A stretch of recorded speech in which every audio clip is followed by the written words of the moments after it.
where our country was facing a lot of GBV, right? And it's actually kind of funny that we realized with that, everybody changing their profile picture to people, that most abuse doesn't only come from men in themselves. It can also start with women. And we're going to discuss a number of interesting themes, and the first one we're going to talk about is the serious motherhood. So we see Dapa's character, what happens is she runs from Free State to Soweto, just to avoid her mom. And then, so just what? She runs from Soweto to Free State. From Free State to Soweto. From Free State to Soweto to avoid her mom. Okay. So I like that in this book in itself, that somehow along the way, as women, we will see ourselves in one of the characters. As we like go into our womanhood, we will see ourselves in one of these characters. And she runs from her aunt's house in Soweto to live with Dao, eventually doing a fat and sit.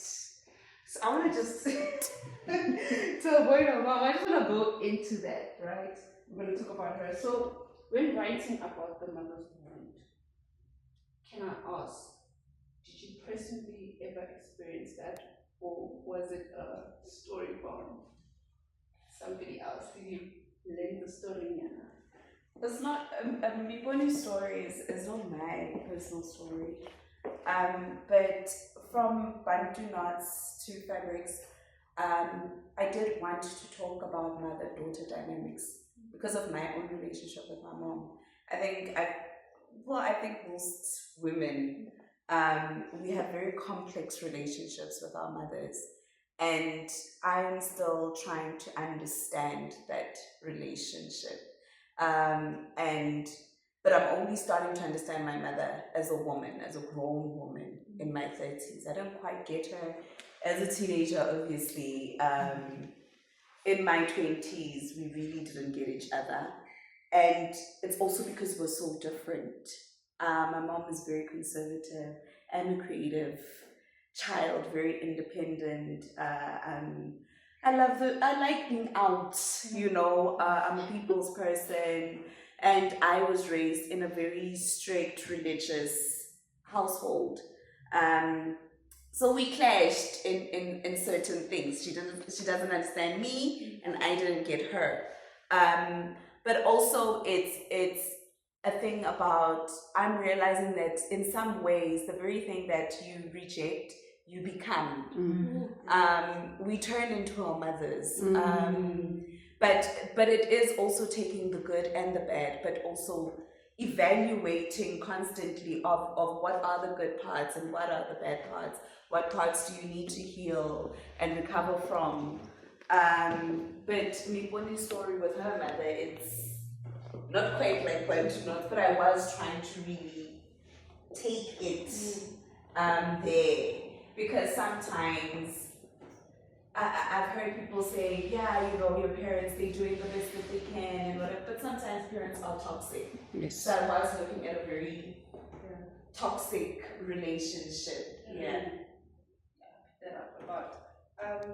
And to see what I have read, we're going to take a little part from what she said from a book on page 200. Let me just double check. Yeah, 252. So it's going to start from where exactly did you disappear to? Okay, and then I'm going to end where? You're going to end, she had no right to take it away. Okay. Please.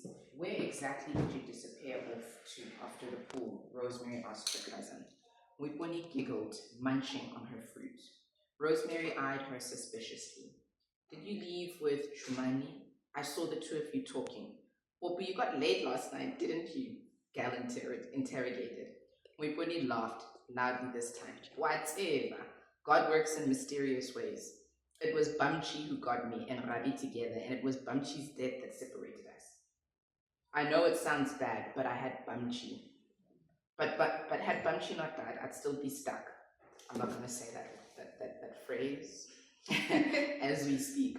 I know you got home, Gal said, going across the room to high-five Mwibuni.